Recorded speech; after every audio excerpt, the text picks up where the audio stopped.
கர்த்தருடைய பரிசுத்த நாமத்துக்கு மகிமை உண்டாவதாக. மீண்டும் ஒரு புதன்கிழமை நாளிலும் தேவனுடைய ராஜ்யத்தை குறித்து இந்த வேத படிப்புக்கு வந்திருக்கிறவங்க அனைவரையும் இயேசு கிறிஸ்துவின் நாமத்தினாலே அன்போடு வாழ்த்தி வரவேற்கிறோம். நம் அனைவரும் கண்களை மூடி ஜெபம் பண்ணுவோம். இந்த நாளிலும் கூட தேவ ஆவியானவர் தாமே நம்மோடு கூட இருந்து இடைப்படும்படியாக, அவர் நமக்கு கற்றுத்தரும்படியாக கூட நம்ம அப்படியே கண்களை மூடி ஜெபம் பண்ணுவோம். அன்பின் பிதாவே, உம்முடைய குமாரனாக இயேசு கிறிஸ்துவின் நாமத்தினாலே நாங்கள் ஜெபிக்கிறோம். நல்லதொரு நாளிலும் தேவரின் ஆண்டவரே, உம்முடைய ஆண்டவரே ராஜ்யத்தின் காரியங்களையும் ஆண்டவரே வேதத்தின் ரகசியங்களையும் அறிந்து கொள்ள ஆண்டவரே நீ தந்திருக்கிற இந்த வாய்ப்பிற்காக நாங்கள் நன்றி செலுத்துகிறோம். யார் யார் ஆண்டவரே எங்களோடு இணைந்திருக்கிறார்களோ, அந்த சத்தங்களை கேட்கிறார்களோ, தேவரே நீ அவருடைய வாழ்க்கையிலும் ஆண்டவரே இந்த ஆண்டவரே உடைய வேதத்தின் ரகசியங்களை உண்மை அறிகிற அறிவின் ஆண்டவரே ரகசியத்தை அறிந்து கொள்ள நீர் உதவி செய்யும்படியாக நாங்கள் ஜெபிக்கிறோம். ஆண்டவரே இந்த வேத படிப்பு முழுவதிலும் நீரை கூட இருந்து வழி நடத்தும்படியாக இரட்சகரும் மீட்பருமாக இயேசுவின் நாமத்தினாலே ஜெபிக்கிறோம் பிதாவே, ஆமென். ஹல்லேலூயா, ஹல்லேலூயா.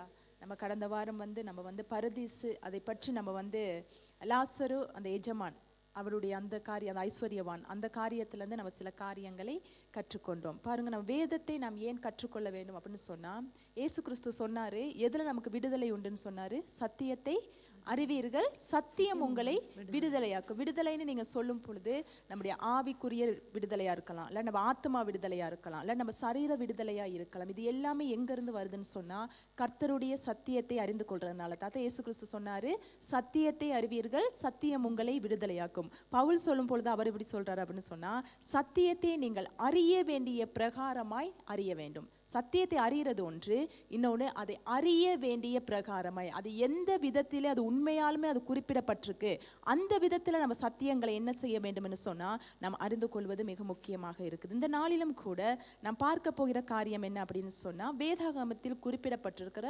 பண்டிகைகளும் அது எப்படி கிறிஸ்துவுக்குள் நிறைவேறினது அப்படின்னு சொல்லி இந்த நாள் நம்ம ஒரு சில காரியங்களை நம்ம பார்க்க போகிறோம். நம்ம கிட்டத்தட்ட சும்மா அந்த 7 பண்டிகைகளை உங்களுக்கு ஏற்கனவே நான் சும்மா குறிப்பிடப்பட்டிருக்கு, நான் சொல்லி கொடுத்துருக்கேன். அந்த 7 பண்டிகையும் என்ன அப்படின்னு சொல்லிட்டு இன்னைக்கு நான் அதை கொஞ்சம் நம்ம விளக்கமாகவும் அது எப்படி கிறிஸ்துவுக்குள் நிறைவேறினது அப்படின்னு சொல்லி சில காரியங்களை இந்த நாளிலும் நம்ம பார்க்க போகிறோம். சரி, நீங்க சொல்லுங்க, இயேசு கிறிஸ்து கர்த்தர் இஸ்ரவேலர்களுக்கு மொத்தம் எத்தனை பண்டிகைகளை கொடுத்தாரு?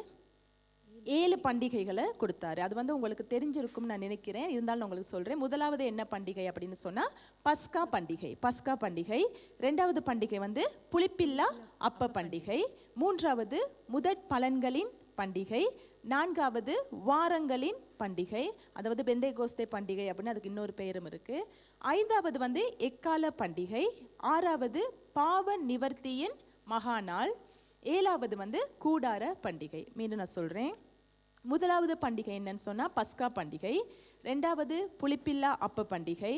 3வது முதற் பலன்களின் பண்டிகை. 4வது வாரங்களின் பண்டிகை. 5வது எக்கால பண்டிகை. 6வது பாவ நிவர்த்தியின் மகாநாள். 7வது கூடார பண்டிகை. இப்படி 7 பண்டிகைகளை கர்த்தர் என்ன செய்தார்னு சொன்னா இஸ்ரவேல் ஜனங்கள் கொண்டாடணும், அவங்க அந்த பண்டிகைகள்னால அவங்க சந்தோஷமா இருக்கணும், கர்த்தரை மகிமைப்படுத்தணும்னு சொல்லி 7 பண்டிகைகள் கொடுத்தாரு. அதுல 3 பண்டிகையை கர்த்தர் என்ன செய்தார்னு சொன்னா அதை பிரதான பண்டிகையாக மாற்றினாரு. நம்ம எடுத்து வாசிப்போம். யாத்ராகமம் 23ஆம் அதிகாரம் 14ஆம் வசனத்தை வாசிப்போம். யாத்ராகமம் 23ஆம் அதிகாரம் 14ஆம் வசனம். வருஷத்தில் 3 தரம் எனக்கு பண்டிகை ஆசரிப்பாயாக. பாருங்க, மொத்தம் 7 பண்டிகை இருக்கு. ஆனா கர்த்தர் என்ன சொல்றாருன்னா அதுல 3 பண்டிகை என்ன செய்யணும்னா நீங்க வருஷத்துல நீங்க இதை கொண்டாடணும். அது எப்படி கொண்டாடணும்னு சொன்னா இந்த 3 பண்டிகைகளையுமே நீங்க தேவாலயத்துல கொண்டாடணும். பாருங்க, மொத்தம் எத்தனை பண்டிகை கொடுக்கப்பட்டுச்சு?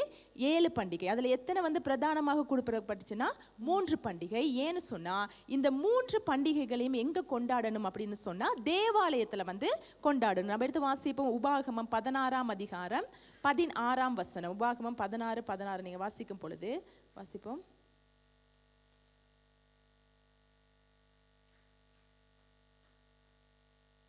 வருஷத்தில் 3 தரம் புளிப்பில்லாத அப்ப பண்டிகையிலும் வாரங்களின் பண்டிகையிலும் கூடார பண்டிகையிலும் உன் ஆண்மக்கள் எல்லாரும் உன் தேவனாகிய கர்த்தர் தெரிந்து கொள்ளும் ஸ்தானத்திலே அவர் சந்நிதிக்கு முன்பாக வந்து காணப்பட கடவர்கள். பாருங்க, என சொல்லப்பட்டிருக்கு இந்த 3 பண்டிகை வந்து முக்கியமா இங்க குறிப்பிடப்பட்டிருக்கு. என்னென்ன பண்டிகை சொல்லப்பட்டிருக்கு? புளிப்பில்லா அப்ப பண்டிகையும், வாரங்களின் பண்டிகையையும், கூடார பண்டிகைகளையும். அது எங்க வந்து கொண்டாடணும் அப்படின்னு சொன்னா, கர்த்தர் தெரிந்து கொள்கிற ஸ்தானமாகிய, அதாவது கர்த்தர் வந்து தெரிந்து கொள்கிற அவருடைய ஆலயம் கட்டப்படுகிற இடமாகிய தேவாலயத்தில் வந்து என்ன செய்யணும்னு சொன்னா இது 3ஐயும் கொண்டாடணும். சரி, நீங்க என்னோட இருக்கீங்களான்னு பார்ப்போம். மொத்தம் எத்தனை பண்டிகைகள் கொடுக்கப்பட்டுச்சு? 7 பண்டிகைகள். இதுல வந்து எத்தனை பண்டிகைகளை தேவாலயத்துல வந்து கொண்டாடணும்னு சொன்னாரு? 3 பண்டிகை. அது என்னென்ன பண்டிகை?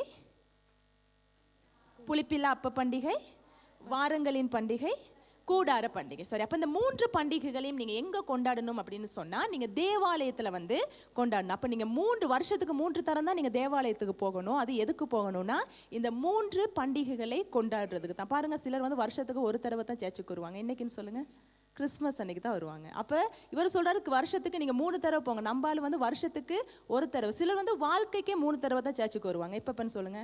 ஒன்று கல்யாணத்துக்கு வருவாங்க, அன்னைக்கு பார்க்கலாம். அடுத்து குழந்தை பிரதிஷ்டைக்கு வருவாங்க. அடுத்து டெட் பாடியாக வருவாங்க மரண ஆராதனைக்கு. அப்போ சிலர் வருஷத்துக்கு, பாருங்க கர்த்தர் சொன்னார் வருஷத்துக்கு நீ 3 தடவை. சிலர் வந்து வாழ்க்கைக்கே 3 தடவை தான் சர்ச்சுக்கு போகிறவங்களும் இருக்காங்க.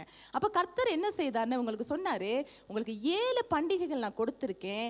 ஆனால் அதில் நீங்கள் வந்து இந்த 3 பண்டிகைகளை என்ன செய்யணும்னு சொன்னால் நீங்கள் தேவாலயத்துக்கு போகணும். அப்போ 3 தடவை இஸ்ரவேலர்கள் தேவாலயத்துக்கு போகணும். எதுக்குன்னு சொன்னால் பண்டிகை கொண்டாடுவதற்கு தான் அவங்க என்ன செய்யணும்னு சொன்னால் அவங்க வந்து போகணும் அப்படின்னு சொல்லி கர்த்தர் சொல்லியிருக்காரு. நான் முதலே சொன்னேன் 7 பண்டிகைகள். இது நீங்கள் வந்து லேவியராகமம் 23 நீங்கள் குறிப்பிட்டு வச்சுக்கொள்ளுங்க. நீங்கள் வீட்டில் போயிட்டு வாசிச்சு பாருங்க. அந்த லேவியராகமம் 23 இந்த 7 பண்டிகைகளை குறித்து சொல்லப்பட்டிருக்கு. இன்னைக்கு நம்ம பார்க்க போறது இந்த 3 பண்டிகைகள், அதாவது புளிப்பில்லா அப்ப பண்டிகை, வாரங்களின் பண்டிகை, கூடார பண்டிகை. இந்த 3 பண்டிகைகளையும் தேவாலயத்தில் போயிட்டு கொண்டாடணும் அப்படின்னு கர்த்தர் சொன்னாரு. சரி, முதலாவது பண்டிகை என்ன அப்படின்னு சொன்னா புளிப்பில்லா அப்ப பண்டிகை. சரி, இந்த புளிப்பில்லா அப்ப பண்டிகை அப்படின்னா என்ன அப்படின்னு நமக்கு தெரியணும் இல்லையா? இந்த புளிப்பில்லா அப்ப பண்டிகைனா என்ன அப்படின்னா பஸ்கா, அதாவது இஸ்ரவேல் ஜனங்கள் வந்து பஸ்கா ஆட்டுக்குட்டியை அடித்து அவங்க முதலாவது நாள் பஸ்கா கொண்டாடுவாங்க. அந்த பஸ்கா கொண்டாடி அதில் இருந்து 7 நாள் என்ன செய்வாங்கன்னா இந்த புளிப்பில்லா அப்ப பண்டிகையை கொண்டாடுவாங்க. அதாவது இஸ்ரவேல் ஜனங்கள் வந்து அவங்களுடைய எப்போ அவங்க பஸ்கா கொண்டாடுவாங்கன்னு சொன்னா முதலாம் மாதம், ஆபிப் மாதம்னு சொல்ற முதலாம் மாதம் 14ஆம் தேதி சாயங்காலத்தில் இருந்து என்ன செய்வாங்கன்னு சொன்னா அவங்க பஸ்கா கொண்டாடுவாங்க. அந்த பஸ்காவில் இருந்து 7 நாள் அப்படின்னா பாருங்க, ஆபிப் மாதம் முதலாம் மாதம் 14ஆம் தேதி என்ன செய்யறாங்கன்னு சொன்னா பஸ்கா கொண்டாடுறாங்க. அன்னையிலேருந்து 7 நாள் அப்படின்னு சொன்னா 15, 16, 17, 18, 19, 20, 21 இந்த 7 நாளும் என்ன கொண்டாடணும் அப்படின்னு சொன்னா இந்த புளிப்பில்லா அப்ப பண்டிகையை கொண்டாடணும். நம்ம எடுத்து வாசிப்போம். யாத்திராகமம் 12ஆம் அதிகாரம் 18ஆம் வசனத்தை வாசிப்போம். யாத்திராகமம் 12:18 வசனம். முதலாம் மாதம் 14ஆம் தேதி சாயங்காலம் தொடங்கி மாதத்தின் 21ஆம் தேதி சாயங்காலம். பாருங்க, முதலாம் மாதம் 14ஆம் தேதி சாயங்காலம், அதாவது முதலாம் மாதம் 14ஆம் தேதி தான் பஸ்கா. அன்னைக்கு சாயங்காலம் தொடங்கி, தொடர்ந்து வாசிங்க. மாதத்தின் 21ஆம் தேதி சாயங்காலம். அன்னையிலேருந்து 7 நாள் நம்ம கவுண்ட் பண்ணணும். அன்னையிலேருந்து 7வது நாள் என்னன்னா 21ஆம் தேதி. 14ஆம் தேதி சாயங்காலத்துல இருந்து 21ஆம் தேதி சாயங்காலம் வரைக்கும் என்ன கொண்டாடணும்னா புளிப்பில்லா அப்ப பண்டிகை அவங்க கொண்டாட வேண்டும். மொத்தம் 7 நாள் இதை கொண்டாடணும். பாருங்க, இது வந்து பழைய ஏற்பாடுல குறிப்பிடப்பட்டிருக்கிற விதி, கட்டாயம் இப்படித்தான் நீங்க கொண்டாடணும் அப்படின்னு சொல்லி கர்த்தர் வந்து கொடுத்திருக்கிறாரு. இது புதிய ஏற்பாட்டுல எப்படி மாறுனுச்சுன்னு சொல்லி நம்ம பிறகு பார்ப்போம். முதலாவது நமக்கு நிழல் என்னன்னு தெரியணும் இல்லையா? அப்ப அந்த நிழல் என்ன அப்படின்னு சொன்னா பஸ்காவில் இருந்து 7 நாள் இவங்க என்ன செய்யணும்னு சொன்னா புளிப்பில்லா அப்ப பண்டிகை கொண்டாடணும். இப்போ ஃபர்ஸ்ட் சொல்லுங்க, இப்போ மொத்தம் கர்த்தர் எத்தனை பண்டிகை கொடுத்தாரு? 7 பண்டிகை கொடுத்தாரு. எத்தனை? 7 பண்டிகை கொடுத்தாரு. அதுல எத்தனை பண்டிகை போய் தேவாலயத்துல கொண்டாட சொன்னாரு? 3 பண்டிகை. அது என்னென்ன பண்டிகை? புளிப்பில்லா அப்ப பண்டிகை, வாரங்களின் பண்டிகை, கூடார பண்டிகை. அப்போ இந்த புளிப்பில்லா அப்ப பண்டிகை வந்து என்னையிலேருந்து என்னைக்கு வரைக்கும்னா பஸ்கா கொண்டாடுகிற அந்த நாள் சாயங்காலம் தொடங்கி அதுலேருந்து 7 நாள் 21ஆம் தேதி வரைக்கும் என்ன செய்யணும்னு சொன்னால் இந்த புளிப்பில்லா அப்ப பண்டிகை கொண்டாடணும். இது உங்களுக்கு கிளியராக விளங்குனுச்சா? ஓகே, இப்போ 2வதுக்கு போவோம். வாரங்களின் பண்டிகை. இதுக்கு இன்னொரு பெயரும் இருக்கு. என்ன அப்படின்னு சொன்னா பெந்தேகோஸ்தே பண்டிகை அப்படின்னு சொல்லுவாங்க. 50வது நாள் அப்படின்னு சொல்லுவாங்க. அந்த 50வது நாள் கொண்டாடுகிற பண்டிகை தான் இந்த வாரங்களின் பண்டிகை, பெந்தேகோஸ்தே நாள். இது நம்ம எங்க பார்க்கலாம் அப்படின்னு சொன்னா நீங்க லேவியராகமம் 23ஆம் அதிகாரம் 15 இருந்து நீங்க 16 வரைக்கும் வாசிங்க. 15, 16 வசனம். லேவியராகமம் 23, 15, 16. நீங்கள் அசைவாட்டும் கதிர்கட்டையை கொண்டு வரும் ஓய்வு நாளுக்கு மறுநாள் முதற்கொண்டு எண்ணத்து வக்கி 7 வாரங்கள் நிறைவேறின பின்பு 7ஆம் ஓய்வு நாளுக்கு மறுநாளாகிய 50வது நாள் மட்டும் எண்ணி கர்த்தருக்கு புதிய போஜன பலியை செலுத்த கடவீர்கள். திரும்ப வாசிங்க 15வது வசனத்தை.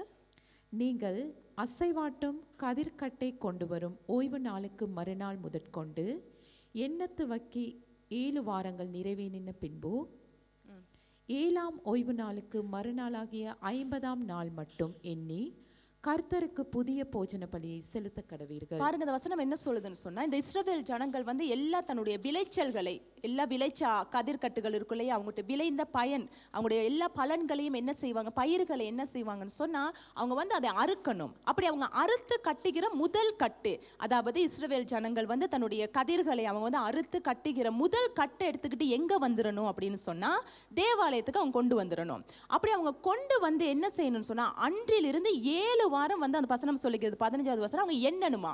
ஒவ்வொரு நாளும் அவங்க என்ன செய்ய தொடங்கணும்னா, அந்த கதிர் கட்டுகளை அவங்க எண்ண தொடங்கணும். பாருங்க, அவங்க வந்து என்ன செய்யறாங்க, தன்னுடைய பிரயாசத்தின் பலனை என்ன செய்யறாங்கன்னா, ஒரு கதிர்கட்டை வந்து முதல் பலன், அதாவது முதல் கட்டு, முதல் அரிக்கட்டை என்ன செய்யறாங்கன்னு சொன்னா கட்டிக்கிட்டு அவங்க எங்க வந்துடணும், தேவாலயத்துக்கு வந்து 7 வாரம் என்ன செய்யணும்னு சொன்னா அதை வந்து எண்ணிக்கிட்டே இருக்கணும். அப்ப 7 வாரம்னு சொன்னா ஒரு வாரத்துல 7 நாள், அப்ப 7 வாரம் 7 7 49, அப்ப 49 நாள் இவங்க என்ன செய்வாங்கன்னு சொன்னா அதை எண்ண தொடங்குவாங்க. அப்படி 49 நாள் எண்ணிட்டு 50வது நாள், அது வாரத்தின் முதல் நாளா இருக்கும். அந்த 50வது நாள் வந்து வாரத்தின் முதல் நாள் கர்த்தருடைய சமூகத்துல அந்த கதிர்கட்டுகளை, அந்த கதிர்களை அசைத்து கர்த்தருக்கு என்ன செய்வாங்கன்னு சொன்னா பண்டிகை கொண்டாடி கர்த்தருக்கு அவர்கள் நன்றி செலுத்துவாங்க. பாருங்க, அவங்க வந்து அவங்க வந்து அறுவடை செய்து ஒரு பெரிய கட்டா கட்டி எங்க எடுத்துட்டு வந்துருவாங்க, தேவாலயத்துக்கு கொண்டு வந்து 7 வாரம் அதை எண்ணணும். அப்ப 7 வாரம் அவங்க எண்ணி, அப்ப 49 நாள் எண்ணி முடிப்பாங்க.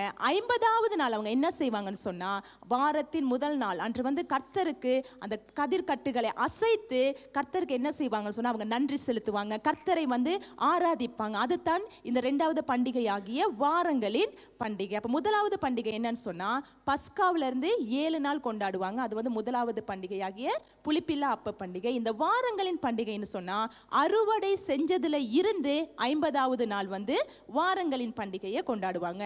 3வது பண்டிகை என்ன நம்ம பார்த்தோம்னு சொன்னா கூடார பண்டிகை.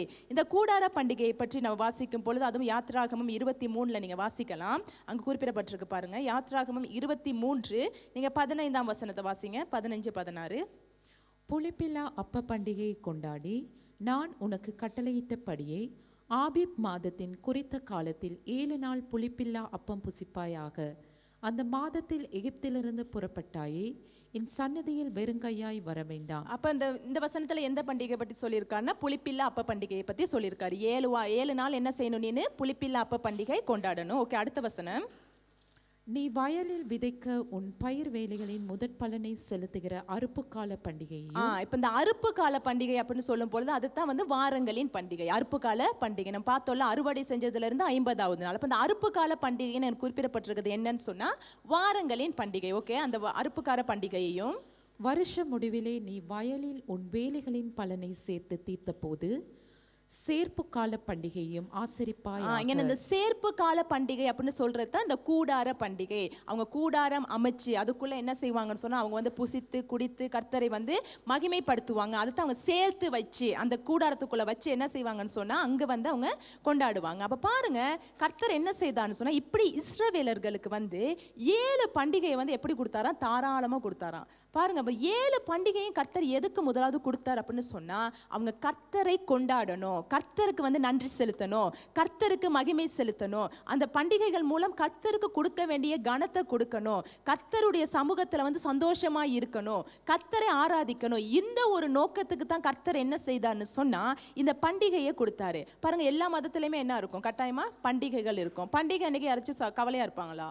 இல்லை, மற்ற நாள் கவலையாக இருந்தாலும் பண்டிகை அன்றைக்கி நம்ம எப்படி இருப்போம், ரொம்ப சந்தோஷமாக இருப்போம், புது உடுப்பெல்லாம் உடுத்திக்குவோம். அப்போ பண்டிகைன்னு சொன்னாலே எல்லா இடத்துலையுமே எப்படி இருக்குன்னு சொன்னால் அது வந்து ஒரு கொண்டாட்டமாக இருக்கும். அப்போ கர்த்தர் எதுக்கு ஒரு பண்டிகை இல்லை, 2 பண்டிகை இல்லை, 7 பண்டிகை, அதுவும் சில பண்டிகை 7 நாள் கொண்டாடணும், சில வந்து 50 நாள் கொண்டாடணும். யோசிச்சு பாருங்களேன். அப்போ இவ்வளோ பண்டிகையை கர்த்தர் இஸ்ரவேலர்கள் கொடுத்தார் அப்படின்னு சொன்னால் அவர் அவ்வளவாய் அவங்கள நேசிச்சாரு. அவங்களுக்கு பண்டிகைகள் கொடுத்து அவங்க கர்த்தருடைய நாமத்தை மகிமைப்படுத்தணும், அவங்க சந்தோஷமாக இருக்கணும். கர்த்தருக்கு அதுதான் விருப்பம், அவங்க சந்தோஷமாக இருக்கணும், அவருடைய சமூகத்தில் வந்து வந்து சந்தோஷமா இருக்கணும்னு சொல்லி கர்த்தர் இவ்வளவு பண்டிகைகளை யாரு கொடுத்தாரு அப்படின்னு சொன்னா இஸ்ரவேலர்களுக்கு கொடுத்தாரு. ஆனா இந்த பண்டிகைகள் அவங்க என்ன செஞ்சாங்கன்னு சொன்னா மோசே காலத்துல சரியா அதை செஞ்சாங்க. மோசே காலத்துல வந்து அவங்க கர்த்தர் கொடுத்த அந்த 7 பண்டிகைகளையும் நேர்த்தியா செஞ்சாங்க. அவங்க நோக்கம் மாறல, கர்த்தர் எதுக்கு கொடுத்தாரோ அதை அப்படியே செஞ்சாங்க. நியாயாதிபதி காலத்துக்கு வரும் பொழுது அந்த காலத்துல அதை சரியா செஞ்சாங்க. ஏன்னு சொன்னா அவங்க கர்த்தர் சொன்ன விதமாக அதை செய்துகிட்டு இருந்தாங்க. ஆனால் இந்த ராஜாக்கள் காலம் வந்த பிறகு என்ன நடந்துச்சுன்னு சொன்னா இந்த பண்டிகையின் தன்மைகள் மாற தொடங்குனுச்சு. இவங்க பண்டிகைகளை வந்து கர்த்தர் எதுக்கு கொடுத்தாரோ அந்த நோக்கம் என்ன செய்ய தொடங்குனுச்சுன்னு சொன்னா மாற தொடங்கிருச்சு. இவங்க பண்டிகை அப்படிங்கிற பேர்ல என்ன செய்ய தொடங்கிட்டாங்கன்னா விக்கிரகங்களுக்கு தன்னை கொடுக்க தொடங்கிட்டாங்க. பண்டிகை கர்த்தருக்குன்னு சொல்லிட்டு ஆனா அவங்க செஞ்ச வேலைகள்லாம் யாருக்கு செய்ய தொடங்கிட்டாங்கன்னு சொன்னா அவங்க விக்கிரகங்களுக்கு அவங்க செய்ய தொடங்கிட்டாங்க. கர்த்தருக்கு பண்டிகை அப்படின்னு சொல்லிட்டு என்ன செய்ய தொடங்கிட்டாங்க, கன்று குட்டிகளுக்கு அவங்க வந்து அங்க நமஸ்காரம் செலுத்த தொடங்கினாங்க. கன்று குட்டிகள் அவங்க வந்து அங்க வழிபட தொடங்கிட்டாங்க. கர்த்தருக்கு பண்டிகைன்னு சொல்லிட்டு பாகாலுக்கு பலிப்பீடம் கட்டி பாகாலுக்கு பலியிட தொடங்கிட்டாங்க. கர்த்தருக்கு பண்டிகைன்னு சொல்லிட்டு அவங்க சொரூபங்களை அவங்க வந்து வச்சு அதுக்கு என்ன செய்ய தொடங்கிட்டாங்கன்னா வணங்க தொடங்கிட்டாங்க. அப்ப பாருங்க அவங்களுடைய எண்ணங்கள் அவங்களுடைய நோக்கம் வந்து கர்த்தர் கொடுத்த நோக்கம் வேறு. ஆனா அவங்களுடைய நோக்கம் அந்த பண்டிகையின் தன்மை வந்து மாற தொடங்குச்சு. அதான் ஸ்தேவான் சொல்றாரு, நீங்க அப்போஸ்தலர் எடுத்துக்கொள்ளுங்க. ஸ்தேவான் அப்படின்னால எங்க அப்போஸ்தலர் 7ஆம் அதிகாரம். அவங்க வந்து ஸ்தேவானுடைய ஒரு பெரிய ஒரு நம்முடைய அங்க ஒரு பெரிய உபதேசம் இருக்கு இல்லையா, அது 7:43 நீங்க எடுத்து வாசிக்கும் பொழுது பாருங்க ஸ்தேவான் அவர் குறிப்பிடும் போது எப்படி குறிப்பிடுறாருன்னா அப்போஸ்தலர் 7:43 வசனத்தை வாசிப்போம். பணிந்து கொள்ளும்படி நீங்கள் உண்டாக்கின சொரூபங்களாகிய மோலோகினுடைய கூடாரத்தையும் உங்கள் தேவனாகிய ரெம்பான் என்னும் நட்சத்திர சொரூபத்தையும் சுமந்தீர்களே, ஆகையால் உங்களை பாபிலோனுக்கு அப்புறத்திலே குடிபோக பண்ணுவேன் என்றும் தீர்க்கதரிசிகளின் புஸ்தகத்தில் எழுதியிருக்கிறதே. பாருங்க கர்த்தர் கொடுத்த பண்டிகை இவங்க விட்டுப்புட்டு என்ன செய்ய தொடங்கிட்டாங்கன்னா நட்சத்திரங்களை கனம் பண்ண தொடங்கிட்டாங்க, சூரியனை கனம் பண்ண தொடங்கிட்டாங்க. அப்ப இவங்க என்ன செய்ய தொடங்கிட்டாங்கன்னா சொரூபங்களை கொண்டு வந்து இந்த இயற்கையை சிருஷ்டிப்பை என்ன செய்ய தொடங்கிட்டாங்கன்னா வணங்க தொடங்கிட்டாங்க. தான் சொல்றாரு அவங்க பாருங்க, நீங்க வந்து நட்சத்திரத்தை என்ன செய்ய தொடங்கிட்டீங்க, வணங்க தொடங்கிட்டீங்க. கர்த்தர் பண்டிகை கொடுத்த நோக்கத்தை அவங்க என்ன செய்ய தொடங்கிட்டாங்கன்னு சொன்னா அதை அப்படியே மறக்க தொடங்கிட்டாங்க. கர்த்தர் பண்டிகையை கொடுத்த நோக்கம் வேறு, ஆனா இவங்க என்ன செஞ்சிட்டாங்கன்னு சொன்னா அதை அப்படியே தன்னுடைய வாழ்க்கையிலிருந்து அதை அப்படியே மாற்ற தொடங்கிட்டாங்க. அதுதான் எப்ப நோக்கம் மாறுதோ எல்லா விஷயத்திலையும் அதுதான் நோக்கம் மாறும் பொழுது வீழ்ச்சி அங்க ஆரம்பிக்கப்படுது. கர்த்தர் எந்த காரியத்தை நம்ம கையில கொடுக்கும் பொழுது அவர் ஒரு நோக்கத்துக்கு கொடுப்பாரு. ஃபர்ஸ்ட் நம்ம அந்த நோக்கத்தை அறிந்து நம்ம செல்றப்ப சரியா இருக்கும். ஆனா எங்கேயோ ஒரு சந்தர்ப்பத்தில் அந்த நோக்கம் மாறும் பொழுது நம்முடைய சுயம் அங்க செயல்படும் பொழுது அந்த இடத்துல என்ன நடக்குதுன்னா வீழ்ச்சி ஆரம்பிக்கப்படுது. எல்லா விதத்திலும் நீங்க எடுத்துக்கொள்ளலாம். கர்த்தர் உங்களுக்கு கொடுக்குற உயர்வா இருக்கலாம். கர்த்தர் நமக்கு ஒரு உயர்வை கொடுத்தாருன்னு சொன்னா அவர் ஒரு நோக்கத்துக்கு கொடுப்பாரு. ஆனா நம்ம அந்த உயர்வு நமக்கு வர வர வர அப்படியே நம்ம குணம் அப்படியே மாற தொடங்கி நம்முடைய சுயம் வெளிப்படும் போது நம்முடைய நோக்கம் மாறும் பொழுது இல்லாட்டி அந்த அந்த உயர்வை வந்து நம்ம தப்பா பயன்படுத்தும் பொழுது வீழ்ச்சி ஆரம்பிக்கப்படுது. அப்ப இங்கேயே தான் நடந்துச்சு. கர்த்தர் பண்டிகையை கொடுத்த நோக்கம் வேறு, ஆனா இவங்க என்ன செய்ய தொடங்கிட்டாங்கன்னு சொன்னா அதை வந்து அவங்க அப்படியே அதை விட்டு விலக தொடங்கிட்டாங்க. நம்ம கூட ஒரு வசனத்தை நம்ம வாசிக்க நமக்கு நல்லா தெரிஞ்ச ஒரு சந்தர்ப்பம் தான். நம்ம 2 ராஜாக்கள் 2ஆம் அதிகாரம் 23-24 இது வந்து நமக்கு எலிசாவுக்கு நடந்த அந்த சம்பவம் வந்து இதை நம்ம பொதுவாக நம்ம வாசித்து இருக்கோம். இதை குறித்து நம்ம அநேக பிரசங்கமும் நம்ம கேட்டிருக்கோம். ஆனா உண்மையாலுமே அந்த இடத்துல வந்து அப்படி நடந்ததற்கு காரணம் என்ன அப்படின்னு நம்ம வாசிச்சு பார்க்கும் பொழுது முதல்ல வாசிப்போம். 2 ராஜாக்கள் 2:23-24. அவன் அவ்விடத்தை விட்டு பெத்தேலுக்கு போனான். அவன் வழி நடந்து போகையில் பிள்ளைகள் பட்டணத்திலிருந்து வந்து அவனை பார்த்து மொட்டை தலையா ஏறிப்போ, மொட்டை தலையா ஏறிப்போ என்று சொல்லி நிந்தித்தார்கள். அப்பொழுது அவன் திரும்பி அவர்களை பார்த்து கர்த்தரின் நாமத்திலே அவர்களை சபித்தான்.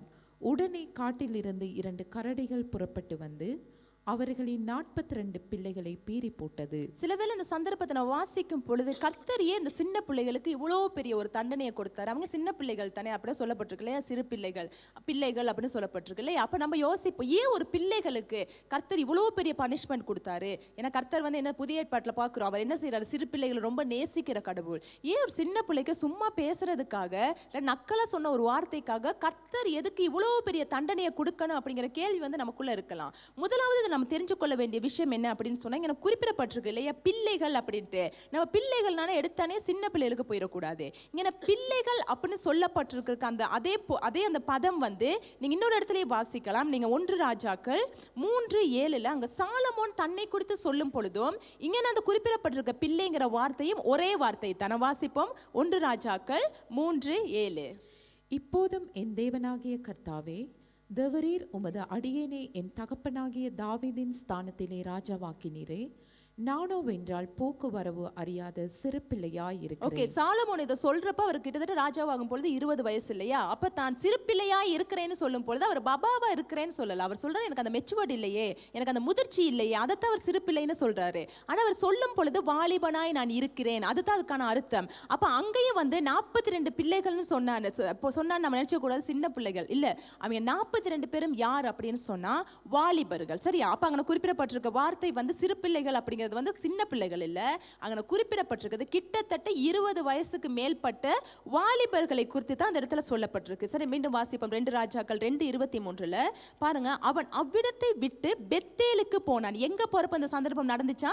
பெத்தேல்ல வைத்து தான் இது நடந்துச்சு. ஏன் நீங்க பெத்தேல்ல வைத்து நடந்துச்சு அப்படிங்க என்ன காரியம் இதுக்கு முன்னுக்கு நடந்துச்சு அப்படின்னு நம்ம முதல்ல பார்க்கணும். சரி, நமக்கு நல்லா தெரியும் சவுல் வந்து முதலாவது ராஜா, அதுக்கு பிறகு தாவீது ராஜாவாகினாரு, அதுக்கு பிறகு சாலமோன். இந்த சாலமோனுக்கு பிறகு என்ன நடந்துச்சுன்னு சொன்னா இஸ்ரவேல்ங்கிற தேசம் 2ஆக பிரிந்துச்சு. இது நமக்கு நல்லா தெரிஞ்ச ஒரு விஷயம் இல்லையா?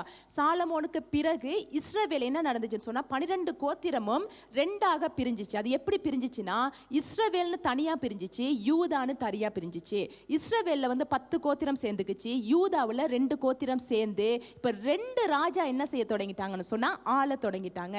அந்த 10 கோத்திரத்தையும் ஆட்சி செய்தது யார் அப்படின்னு சொன்னா யெரொபெயாம் என்ன செய்யறான்னு சொன்னா 10 கோத்திரத்தை ஆட்சி செய்யறான். அதாவது இஸ்ரவேலை யார் ஆட்சி செய்யறா? அந்த 10 கோத்திரம்னாலே உங்களுக்கு இஸ்ரவேல்னு வச்சுக்கொள்ளுங்க. இஸ்ரவேலை யார் ஆட்சி செய்யறான்னு சொன்னா யெரொபெயாம். யூதாவை யார் ஆட்சி செய்யறான்னு சொன்னா சாலமோனுடைய மகனாகிய ரெகோபெயாம். சரியா? அப்ப சாலமோனின் மகன் வந்து யூதாவை ஆட்சி செய்யறான். இஸ்ரவேலை யார் ஆட்சி செய்யறான்னு சொன்னா யெரொபெயாம் ஆட்சி செய்யறான். இப்ப பாருங்க, கர்த்தர் வந்து ஒரு விஷயத்தை நிபந்தனையா சொல்லிட்டாரு. நீங்க 3 பண்டிகையும் எங்க போய் கொண்டாடணும்? எங்க போய் கொண்டாடணும்? ஆலயத்துல தான் போய் கொண்டாடணும். இப்ப இந்த யெரொபெயாமுக்கு ஒரு பிரச்சனை, இந்த இஸ்ரவேல்ல இருக்க ராஜாவுக்கு ஒரு பிரச்சனை. ஏன்னா இவங்க ஆலயத்துக்கு போகணுமா இருந்துச்சுன்னா எங்க போகணும்னா யூதாவுக்கு போகணும். அங்கதான் ஆலயம் இருக்கு. யூதா கோத்திரத்துல தான் எங்க இருக்கு? ஆலயம் இருக்கு. இப்ப ஜனங்கள் எல்லாம் எங்க போக வேண்டிய சூழ்நிலைக்கு வந்துருச்சு?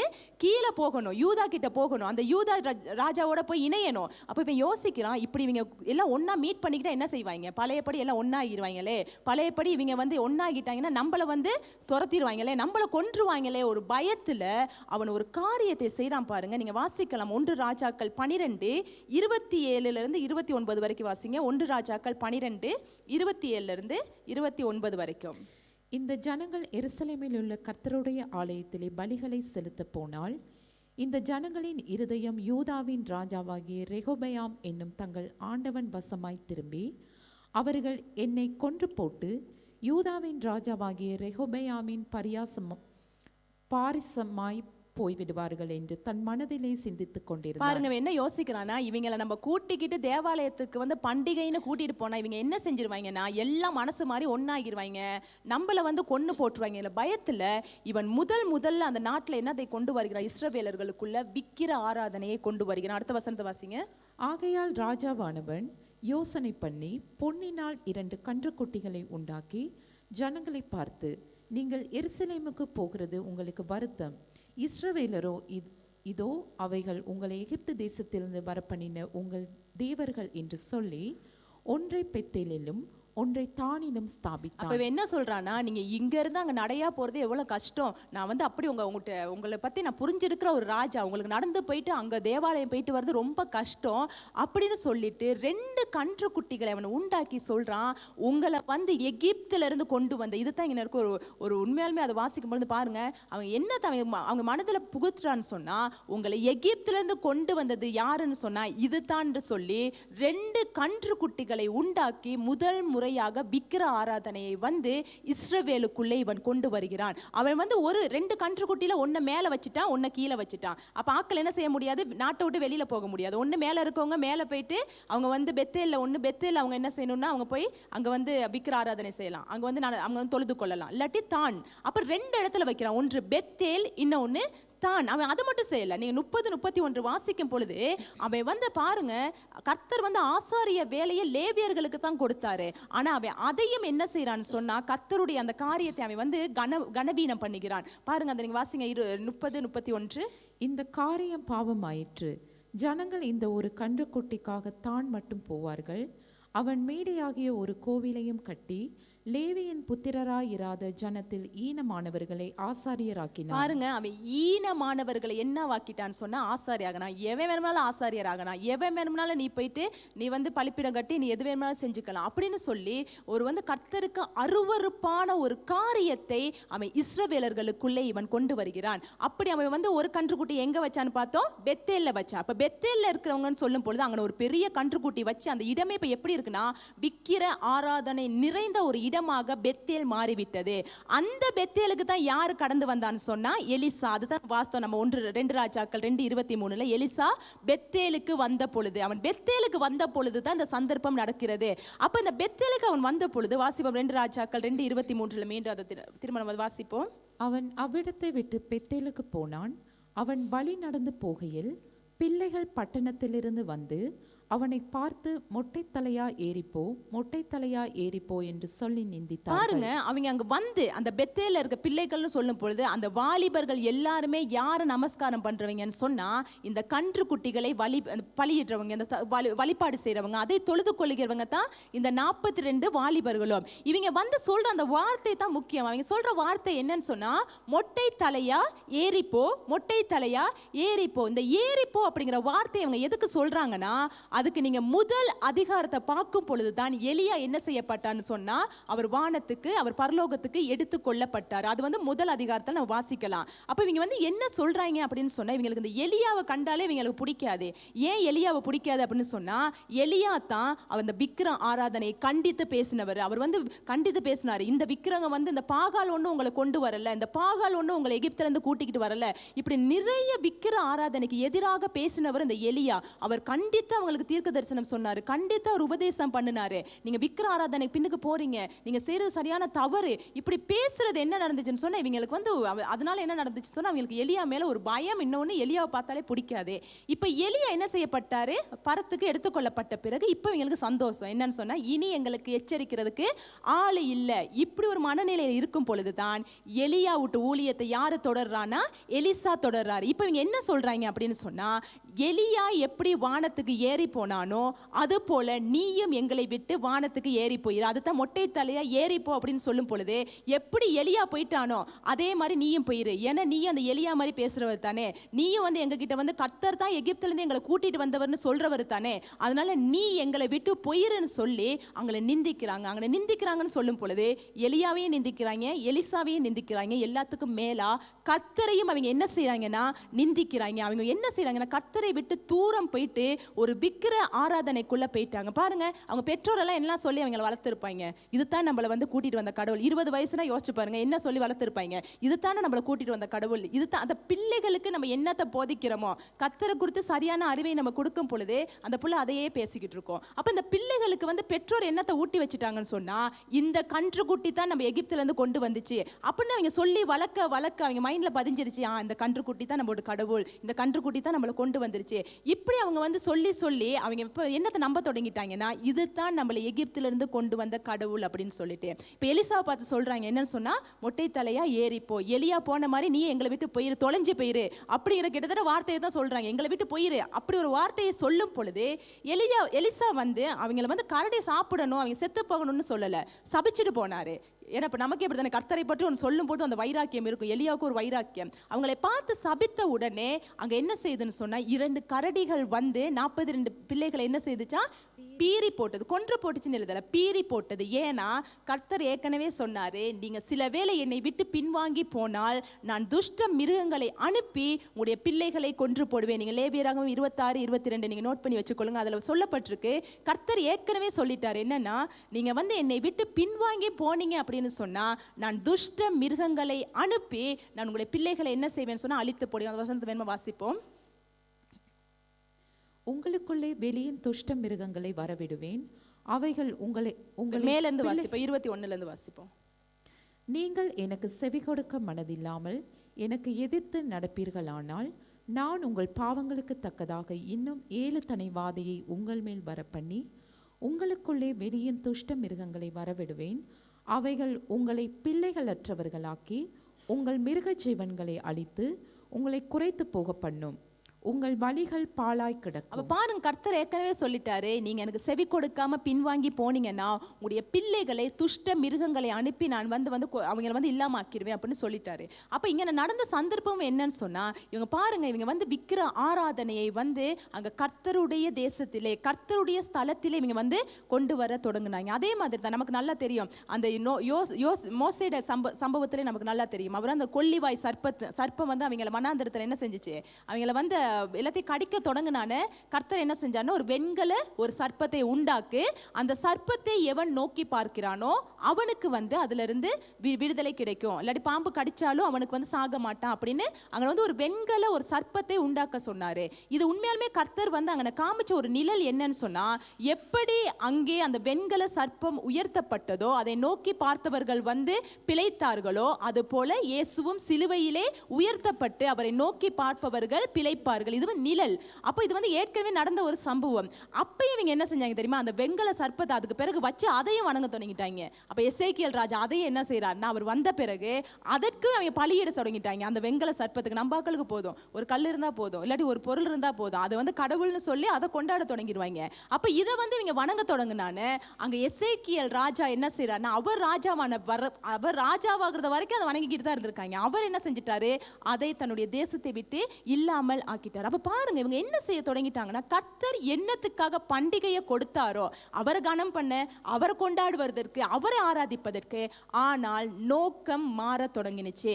அந்த பண்டிகையின் தன்மை வந்து மாற தொடங்கிருச்சு. அதான் எசேக்கியேல் 8ஆம் அதிகாரம் நீங்க 15-16 நீங்க வாசிக்கும் பொழுது அங்க கர்த்தர் பாருங்க, அங்க எசேக்கியேல் தீர்க்கதரிசிகளுக்கு கர்த்தர் சொல்லும் பொழுது அவர் சொல்லுகிற வார்த்தை எசேக்கியேல் 8ஆம் அதிகாரம் 15-16 வசனம். அப்பொழுது அவர், மனுப்புத்திரனே, இதை கண்டாயா? இதிலும் அதிக அறுப்புக்களை இன்னமும் காண்பாய் என்று என்னுடனே சொல்லி என்னை கர்த்தருடைய ஆலயத்தின் உட்பிரகாரத்திலே கொண்டு போனார். இதோ கர்த்தருடைய ஆலயத்தின் வாசல் நடையிலே மண்டபத்துக்கும் பலிபீடத்துக்கும் நடுவே ஏறக்குறைய 25 புருஷர் தங்கள் முதுகை கர்த்தருடைய ஆலயத்துக்கும் தங்கள் முகத்தை கீழ்த்திசைக்கும் நேராக திருப்பினவர்களாய் கிழக்கே இருக்கும் சூரியனை நமஸ்கரித்தார்கள். பாருங்க, கர்த்தருடைய ஆலயத்துல இருக்காங்க 25 புருஷர்கள். இவங்க விட்டு முதுகு எந்த பக்கம் இருக்குன்னு சொன்னா கர்த்தருடைய ஆலயத்து பக்கம் இருக்கான். அவங்க முகம் எதை நோக்கிக்கிட்டு இருக்கான், கிழக்கு பக்கம் இருக்கான். எதை நமஸ்கரிக்கிறாங்களாம், கர்த்தருடைய ஆலயத்துக்குள்ள இருந்துட்டு கிழக்கு திசை பார்த்துட்டு சூரிய நமஸ்காரம் பண்ணிக்கிட்டு இருக்காங்க. எதை வணங்கிக்கிட்டு இருக்காங்கன்னா, சூரியனை அவங்க நமஸ்காரம் பண்ணிக்கிட்டு இருக்காங்க. நீங்க பாருங்க, அவங்க இருந்தது கர்த்தருடைய ஆலயம், ஆனா அவருடைய மனம் எங்க இருந்துச்சு அப்படின்னு சொன்னா கிழக்கை நோக்கி இருந்துச்சு. அப்படின்னா அவங்க சூரியனை கடவுள்னு சொல்லி அவங்க வந்து நமஸ்காரம் பண்ணிக்கிட்டு இருக்காங்க. நீங்க மேல 14ஆம் வசனத்தை வாசிக்கும் பொழுதும் நீங்க வாசிங்க 14. என்னை கர்த்தருடைய ஆலயத்து வடக்கு வாசலின் நடையிலே கொண்டு போனார். இதோ அங்கே தம்மூசுக்காக அழுது கொண்டிருக்கிற ஸ்திரிகள் உட்கார்ந்திருந்தது. இந்த தம்மூசு அப்படிங்கிறது தான் சூரிய கடவுள். சூரிய கடவுள்கிட்ட பேர் தான் இந்த தம்மூசு. அப்ப ஸ்திரிகள் என்ன செஞ்சுக்கிட்டு இருக்காங்களா, தம்மூசுக்காக அழுதுகிட்டு இருக்காங்களா. ஹஸ்பண்ட்மார்கள்லாம் என்ன செஞ்சுக்கிட்டு இருக்காங்களா, அதை பார்த்து வணங்கிக்கிட்டு இருக்காங்களா. அப்படின்னா இவங்க எல்லாமே பின்வாங்கி சூரியனை நமஸ்காரம் பண்ண தொடங்கிட்டாங்க. இப்போ யோசிச்சு பாருங்க, கர்த்தருடைய ஆலயத்துல இருக்கிறாங்க, முதுகு எந்த பக்கம் இருக்கா, கர்த்தருடைய ஆலயத்து பக்கம், முகம் எந்த பக்கம் இருக்கா, வெளியில. பாருங்க, நம்மளுடைய முகம் என்னைக்குமே எங்க இருக்கணும்னு சொன்னா கர்த்தரை நோக்கி தான் இருக்கணும். முதுகு பக்கம் கர்த்தர் வந்துட்டாருன்னு சொன்னாலே என்னது, நமக்கு நம்ம பக்கம் தான் பிரச்சனை. நம்ம என்ன செஞ்சிட்டோம், கர்த்தரை விட்டு டேர்ன் ஆகிட்டோம்னு அர்த்தம். அப்ப இவங்க என்ன செஞ்சிட்டாங்கன்னா, கர்த்தரை நோக்கி போக வேண்டியவர்கள் முதுக கர்த்தர் பக்கம் காமிச்சிட்டு கிழக்கு பக்கம் சூரியன் என்ன செய்ய தொடங்கிட்டாங்கன்னா, தம்மூசு அவனை தான் சொல்லுவாங்க சூரிய கடவுள்னு சொல்லி அவனை நமஸ்கரிக்க தொடங்கிட்டாங்க. அப்ப பாருங்க, நோக்கம் மாற தொடங்கினது. கர்த்தர் வந்து பண்டிகைகளை அழகா கொடுத்தாரு, ஆனா இவங்க அதை அருவருப்பாக மாற்ற தொடங்கினாங்க, அதை அலங்கோலமாக மாற்ற தொடங்கினாங்க. அப்படி அவங்க மாற்றுறதுனால கர்த்தர் என்ன செய்தார் அப்படின்னு சொன்னா, நீங்க ஏசாயா 1:14 வாசிங்க. ஏசாயா 1ஆம் அதிகாரம் 14ஆம் வசனம். உங்கள் மாத பிறப்புகளையும் உங்கள் பண்டிகைகளையும் என் ஆத்துமா இருக்கிறது, அவைகள் எனக்கு வருத்தமாய் இருக்கிறது, அவைகளை சுமந்து இளைத்து போனேன். இப்ப கர்த்தர் பாருங்க, அவர் சொல்றாரு, உங்களுடைய மாத பிறப்புகளையும் உங்கள் பண்டிகைகளையும் நான் என்ன செய்யறேன்னா வெறுக்கிறேன். இப்ப பாருங்க, கொடுத்தவரே வெறுக்கிறாரா இருந்துச்சுன்னு சொன்னா, கொடுத்ததே யாரு, இவங்களை உருவாக்குனாங்க பண்டிகைகள் இல்ல, கொடுத்ததே யாரு? கர்த்தர் தான் கொடுத்தாரு. கொடுத்தவரே என்ன செய்யறாரா? வெறுக்க தொடங்கிட்டாரு. ஏன் கொடுத்தவரே வெறுக்கணும்னு சொன்னா, அந்த பண்டிகையில வந்து களிப்பு இருந்துச்சு, அந்த பண்டிகையில கொண்டாட்டம் இருந்துச்சு. ஆனால் அந்த பண்டிகையில கர்த்தருக்கு கொடுக்க வேண்டிய கனம் இல்லை, கர்த்தருக்கு கொடுக்க வேண்டிய மகிமை இல்லை. அவங்க சந்தோஷமா புசிச்சு குடிச்சு சந்தோஷமா இருக்காங்க, நல்ல ஹாப்பியா இருக்காங்க. ஆனா அதுல கர்த்தர் இல்லை. கர்த்தர் இல்லாம வர்ற எந்த சந்தோஷமுமே நிலையான சந்தோஷமே கிடையாது. பாருங்க, அவங்க சந்தோஷமா கொண்டாடினாங்க, அவங்க வந்து நல்லா செலிப்ரேட் பண்ணாங்க, கொண்டாடினாங்க. ஆனா என்ன நடந்துச்சுன்னு சொன்னா, அதுல கர்த்தர் இல்லை, கர்த்தருக்கு கொடுக்க வேண்டிய மகிமை இல்லை. அதனால கர்த்தர் என்ன செய்தார்னு சொன்னா, பண்டிகைகளை கொடுத்தவரே சொல்றாரு, நான் அதை வெறுத்தேன். கர்த்தரே என்ன செய்ய தொடங்கிட்டார்னா, அந்த பண்டிகைகளை அவர் புறக்கணிக்க ஆரம்பிச்சிட்டாரு. எதுலையுமே அதை நான் சொன்னேன்ல, நோக்கம் மாறக்கூடாது. அப்ப கர்த்தர் கொடுத்த நோக்கத்தை விட்டு அவங்க போனதுனால அங்க கர்த்தர் என்ன செய்ய தொடங்கிட்டார்னா, புறக்கணிக்க தொடங்கிட்டாரு. இன்னும் கர்த்தர் கோபமாகி, நீங்க மல்கியாவில் நீங்க வாசிக்கலாம், இந்த வார்த்தையை வாசிக்கும் பொழுது அவர் வந்து எந்த அளவுக்கு பண்டிகைகள் மேல கர்த்தர் வெறுப்பாகினாருங்கிறதுக்கு ஒரு ஆதாரம் வந்து இந்த வசனத்தை நீங்க எடுத்துக்கலாம். இந்த மல்கியா 2:3 நீங்க வாசிக்கும் பொழுது வாசிங்களே. இதோ நான் உங்களுடைய பயிரை கெடுத்து உங்கள் பண்டிகைகளின் சாணியையே உங்கள் முகங்களில் இறைப்பேன். பாருங்க, அவர் சொல்றாரு, மவனே இனி பண்டிகைன்னு கொண்டாட வந்தனா சாணியை கரைச்சி எங்க இறைப்பேனா? முகத்துல. தெளிவா சொல்லியிருக்கு, என்னது?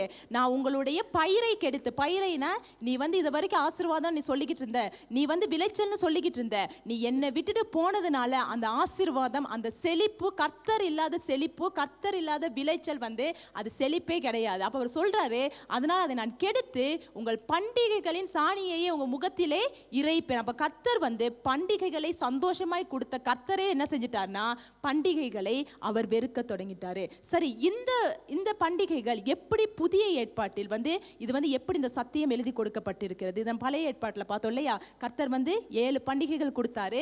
அதுல 3 பண்டிகைகளை என்ன செய்ய சொன்னார்னா, நீங்க தேவாலயம் போய் கொண்டாடணும். பண்டிகை கொடுத்ததின் நோக்கம் என்ன? அவங்க வந்து கர்த்தரை கனம் பண்ணணும், கர்த்தருக்கு மகிமை செலுத்தணும், கர்த்தர் சமூகத்தில் தன்னுடைய சந்தோஷத்தை கொண்டாடணும். ஆனா இவங்க என்ன செய்ய தொடங்கிட்டாங்க? கர்த்தருக்கு பண்டிகைன்னு சொல்லி அவங்க பாகாலுக்கு பலிப்பீடம் கட்டி பலியிட தொடங்கிட்டாங்க, விக்கிர ஆராதனையை கொண்டு வந்துட்டாங்க. அந்த பண்டிகைகளின் தன்மையை அவங்க மாற்றினால கர்த்தர் என்ன செய்துட்டார்னா, அவர் கொடுத்தவரே சொல்லிட்டாரு, இனி அந்த பண்டிகைகளை நான் வெறுக்கிறேன், அந்த பண்டிகைகள்னால நான் அதை புறக்கணிக்கிறேன் அப்படின்னு சொல்லி கர்த்தர் வந்து அந்த பண்டிகைகளை வெறுக்க தொடங்கிட்டாரு. இது புதிய ஏற்பாட்டில் இது நமக்கு என்ன சத்தியத்தை கொடுக்கிறது? இன்னைக்கு நமக்கு ஒரு கேள்வி இருக்கு, அப்ப நமக்கு இந்த பண்டிகைகள் நம்ம கொண்டாடலாமா? இல்ல இந்த பண்டிகைகள் வந்து கர்த்தர் தானே கொடுத்தாரு, அவங்க தானே பின்வாங்கி போனாங்க, நம்ம அந்த பண்டிகைகளை கொண்டாடலாமா அப்படின்னு ஒரு கேள்விகள் நமக்கு இருக்கலாம். அப்ப நம்ம வாசிப்போம் கொலோசியர் 2ஆம் அதிகாரம், நீங்க 15ஆம் 16ஆம் வசனத்தை நம்ம வாசிப்போம். கொலோசியர் 2ஆம் அதிகாரம் 15, 16 எப்படி இந்த பண்டிகைகள் கர்த்தருக்குள் நிறைவேறினது அப்படின்னு சொல்லி இந்த வசனம் குறிப்பிடப்பட்டிருக்கு.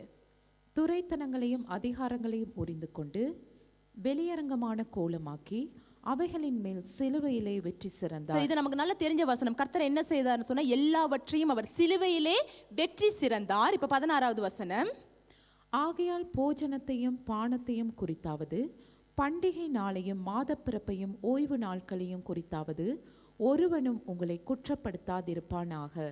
பாருங்க, இங்க கர்த்தர் சொல்றாரு, நான் சிலுவையிலே எல்லாவற்றையும் நான் நிறைவேற்றி முடித்து விட்டேன். அதனால நீங்க வந்து யாராச்சும் உங்களுக்கு வந்து இந்த பண்டிகை கொண்டாடல, அந்த பண்டிகை கொண்டாடலன்னு சொல்லி ஒருத்தனும் குறை சொல்ல முடியாது. ஏன் தெரியுமா? நமக்கு ஒவ்வொரு நாளுமே பண்டிகை. ஏன்னா இயேசு கிறிஸ்து நமக்காக சிலுவையிலே வெற்றி சிறந்தாரு. அவங்க வருஷத்துக்கே 3 தடவை தான் அவங்க சர்ச்சுக்கு போகணும். ஆனா நமக்கு டெய்லி அந்த அனுபவத்தை கர்த்தர் என்ன செஞ்சுட்டாருன்னு அவர் கொடுத்துக்கிட்டே இருக்கிறாரு. அவர் நமக்கு வந்து அந்த பண்டிகைங்கிறது நீ வருஷத்துல 3 நாள் இல்ல, நீ ஒவ்வொரு நாளும் பண்டிகை தான். நீங்க அடுத்த வசனத்தை நீங்க வாசிக்க பொழுது வாசிங்க, 17வது வசனம், அவைகள் வரும் காரியங்களுக்கும் நிழலாய் இருக்கிறது. பாருங்க, இந்த பண்டிகைகள் எல்லாம் எதற்கு நிழலாய் இருந்துச்சா? வரும் காரியங்களுக்கு நிழலாய் இருக்கிறது. அவைகளின் பொருள் கிறிஸ்துவை பற்றினது. இந்த பண்டிகைகள் எல்லாமே கிறிஸ்துவுக்குள் நிறைவேறி முடிந்து விட்டது. இனி நீங்க இந்த 7 பண்டிகையை தான் கொண்டாடணும் இல்ல, இது எல்லாவற்றையும் இயேசு கிறிஸ்து சிலுவையிலே நிறைவேற்றி முடிச்சிட்டாரு.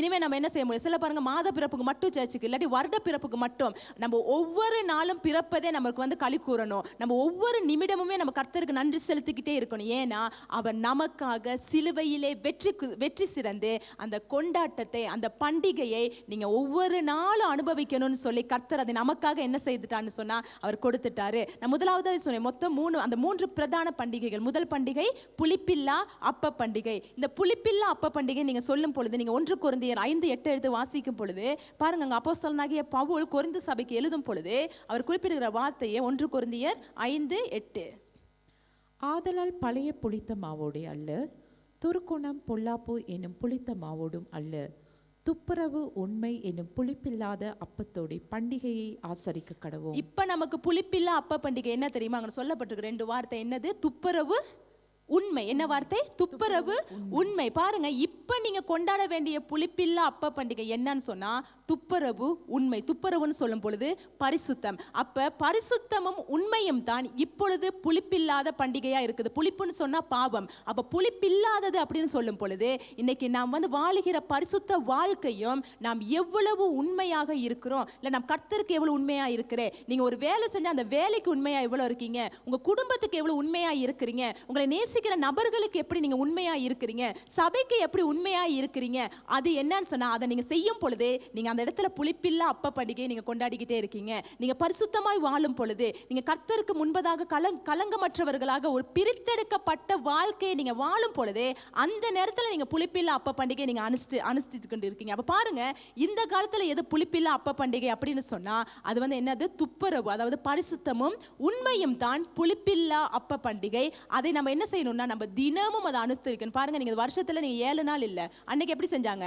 வருஷத்துல 7 நாள். ஆனா நமக்கு டெய்லி பண்டிகை தான். நீங்க டெய்லி நீங்க உண்மையாய் இருக்கும் பொழுது, நீங்க டெய்லி நீங்க அவருக்கு பரிசுத்தமாய் இருக்கும் பொழுதெல்லாம் நீங்க புளிப்பில்லா அப்ப பண்டிகையை நீங்க அவருக்காக கொண்டாடிக்கிட்டே இருக்கிறீங்க. 2வது பண்டிகை வந்து நமக்கு தெரியும், பெந்தேகோஸ்தே பண்டிகை, வாரங்களின் பண்டிகை. அந்த 3 பண்டிகையில பிரதானமான 3 பண்டிகையில 2வது வந்து வாரங்களின் பண்டிகை. இது நமக்கு நல்லாவே தெரியும், வாசிப்பு இருந்தாலும். அப்போஸ்தலர் 2ஆம் அதிகாரம் 1ஆம் வசனம். பெந்தகோஸ்தே என்னும் நாள் வந்தபோது அவர்கள் எல்லாரும் ஒருமனப்பட்டு ஓரிடத்திலே வந்திருந்தார்கள். அப்ப இந்த பெந்தேகோஸ்தே என்னும் நாளும் சொல்லும் பொழுது இதை பத்தி நம்ம நிறைய படிச்சிருக்கோம். அதாவது இயேசு கிறிஸ்து உயிர்த்ததில் இருந்து 50வது நாள் வந்து பெந்தேகோஸ்தே நாளாக இருக்குது. அப்ப இந்த பெந்தேகோஸ்தே நாள் வந்து நம்ம பார்த்திருக்கோம், வாரங்களின் பண்டிகைனா இன்னொரு பேரு பெந்தேகோஸ்தே பண்டிகை. அப்ப அந்த பெந்தேகோஸ்தே பண்டிகையில் அன்னைக்கு இறங்கின அதே பரிசுத்த ஆவியானவர் இன்னைக்கும் நம்ம கூட இருக்கிறாரு. அப்ப டெய்லி உங்களுக்கு வந்து பெந்தேகோஸ்தே பண்டிகை, ஏதோ ஒரு நாள் நீங்க பெந்தேகோஸ்தே பண்டிகை நீங்க கொண்டாடுறது இல்ல, நீங்க டெய்லி நீங்க கொண்டாடிக்கிட்டு இருக்கணும். ஏன் தெரியுமா? பரிசுத்த ஆவியானவர் எப்பொழுதுமே என்னோடு கூடவே இருக்கிறாரு, எப்பொழுதுமே எனக்குள்ளே வாசம் பண்ணுகிறார். அன்னைக்கு வந்தவர் போயிட்டாரா? இல்ல, அன்னைக்கு பெந்தேகோஸ்தே அன்னைக்கு இறங்குனவர் இன்னைக்கு நம்ம கூடவே இருக்கிறாரு. அப்படின்னு சொன்னா நமக்கு டெய்லி வாரங்களின் பண்டிகை தான், நமக்கு டெய்லி பெந்தேகோஸ்தே பண்டிகை தான். அப்ப அவர் நமக்குள் இருக்கிறதுனால நீங்க டெய்லி வாரங்களின் பண்டிகையை நீங்க கொண்டாடிக்கிட்டு தான் இருக்கீங்க. நீங்க டெய்லி அவர் செய்த நன்மைகளை எண்ணி பாருங்க. அவங்க கதிர்கட்டுகளை என்ன செய்வாங்களா? எண்ணி எண்ணி எண்ணி அதை வந்து 50 நாள் எண்ணிக்கிட்டு இருப்பாங்களாம். நம்மளும் ஒவ்வொரு நாளுமே எண்ணி எண்ணி பார்த்து அவர் எனக்கு எத்தனை நன்மைகளை செஞ்சிருக்கிறாரு, இந்த நாள் வரைக்கும் எனக்கு எப்படி வழி நடத்தி வந்திருக்காரு, அதை எண்ணி பார்த்து பார்த்து அந்த பரிசுத்த ஆவியானவர் நம்ம வழி நடத்துகிற விதத்தை நம்ம எண்ணணும்னா டெய்லி நமக்கு பெந்தேகோஸ்தே பண்டிகை தான். கர்த்தருடைய ராஜ்யம் புசிப்பும் குடிப்பும் அல்ல, அது நீதியும் சமாதானமும் பரிசுத்த ஆவியினால் உண்டாகும் சந்தோஷம். நான் ஃபர்ஸ்டே சொன்னேன், பண்டிகைன்னு சொன்னா அன்னைக்கு என்ன இருக்கும்? சந்தோஷம் இருக்கும். அப்ப டெய்லி அவர் நமக்கு வந்து பண்டிகையா இருந்துச்சுன்னு சொன்னா டெய்லி நமக்கு என்ன இருக்கும்? சந்தோஷம் இருக்கும். அது எப்படிப்பட்ட சந்தோஷம்னா உலகம் தருகிற சந்தோஷம் இல்ல, அதுதான் தெளிவா சொல்லியிருக்கு. பரிசுத்த ஆவியினால் உண்டாகும் சந்தோஷம், அவர் தருகிற சந்தோஷம். அது இந்த உலகம் தருகிற சந்தோஷம் அல்ல. அதற்கு நிகராக இந்த உலகத்தில் நம்ம எந்த சந்தோஷத்தையுமே நம்ம வந்து மதிப்பிட முடியாது. எல்லாவற்றுக்கும் மேலான ஒரு சந்தோஷத்தை கொடுக்கிறாரு. அப்ப பரிசுத்த ஆவியானவர் இருக்கிறதுனால அப்ப இந்த பண்டிகையை நம்ம நிறைவேற்றிட்டோமா, இதையே நம்ம டெய்லி கொண்டாடிக்கிட்டு தான் இருக்கோம். 3வது பண்டிகை தான் என்ன அப்படின்னு சொன்னா கூடார பண்டிகை. அந்த பிரதான பண்டிகை 3ல நம்ம சொல்லியிருக்கோம். முதலாவது நம்ம பார்த்தோம் புளிப்பில்லா அப்ப பண்டிகை, 2வது பெந்தேகோஸ்தே பண்டிகை, 3வது கூடார பண்டிகை. நீங்க வந்து வெளிப்படுத்தின விசேஷம் 20ஆம் அதிகாரம் 4ஆம் வசனத்தை நீங்க வாசிங்க.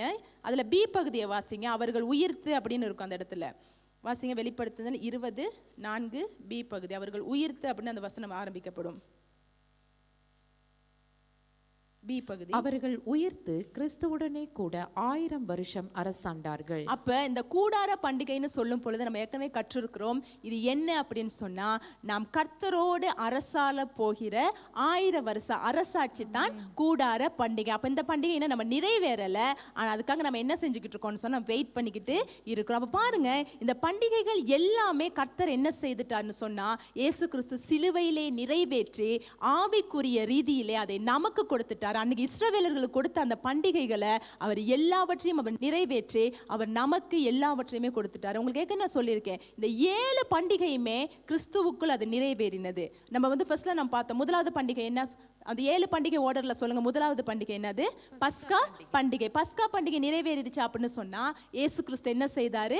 பஸ்கா ஆட்டுக்குட்டியாக அடிக்கப்பட்டு அவர் அதை நிறைவேற்றி முடிச்சிட்டாரு. பாருங்க, இந்த பஸ்கா ஆட்டுக்குட்டி, இந்த ஒரு ஆட்டுக்குட்டியை அவங்க பலியிட போறதுக்கு முன்னாடி என்ன செய்வாங்கன்னு சொன்னா அதை சோதிச்சு பார்ப்பாங்க. அதுல ஒரு கலகம் இருக்கக்கூடாது. அப்ப இயேசு கிறிஸ்துவும் பஸ்கா ஆட்டுக்குட்டியாக அவர் அடிப்படும் முன்பதாக அவரை குறித்து எல்லாரும் சாட்சி கொடுத்தாங்க. பிலாத்துவே சொன்ன என்னது, இவர் நீதிமானா இருக்கிறாரே, இவர்கிட்ட ஒரு குற்றமும் அறியேனே, வாயில வார்த்தை சொல்றாங்க இல்லையா? ஏன்னா இந்த பஸ்காவுக்கு இல்லாட்டி பலியிடுகிற இந்த ஆட்டுல என்ன இருக்கக்கூடாதுன்னு சொன்னா ஒரு சிறிய அளவு கூட ஏதாச்சும் ஒரு பிரச்சனை இருக்கக்கூடாது, ஒரு களங்கம் இருக்கக்கூடாது. ஆனா இயேசு கிறிஸ்துவை பற்றி பிசாசே சாட்சி கொடுத்தது என்னன்னா இவர் பரிசுத்தர். அப்ப பாருங்க, அப்ப கர்த்தராகிய இயேசு கிறிஸ்து பரிசுத்தம் உள்ள பஸ்கா ஆட்டுக்குட்டியாக நமக்காக அவர் பலியானார். இந்த பஸ்கா ஆட்டுக்குட்டியை வாங்குறவங்க அவங்க என்ன செய்யணும்னா, அந்த சொந்தக்காரவங்க அவங்க தான் அந்த காசை கொடுத்து வாங்கணும். இப்ப இயேசு கிறிஸ்துவ என்ன செஞ்சு கொடுத்தாங்க? விலை கொடுத்து, என்ன 30 வெள்ளிக்காசுக்கு அவர் விலை கொடுத்து வாங்கினாங்க. அப்ப இயேசுக்கு சொந்தக்காரர் யாரு? இயேசுக்கு யார் சொந்தக்காரர்? பிதா தான் சொந்தக்காரர். அதுதான் சரி. யாரு சொந்தக்காரர்?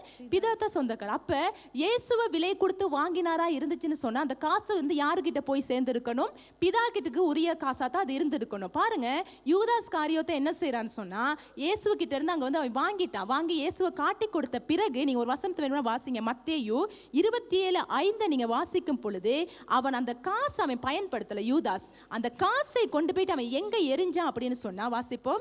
மத்தேயு 27:5 வசனம்.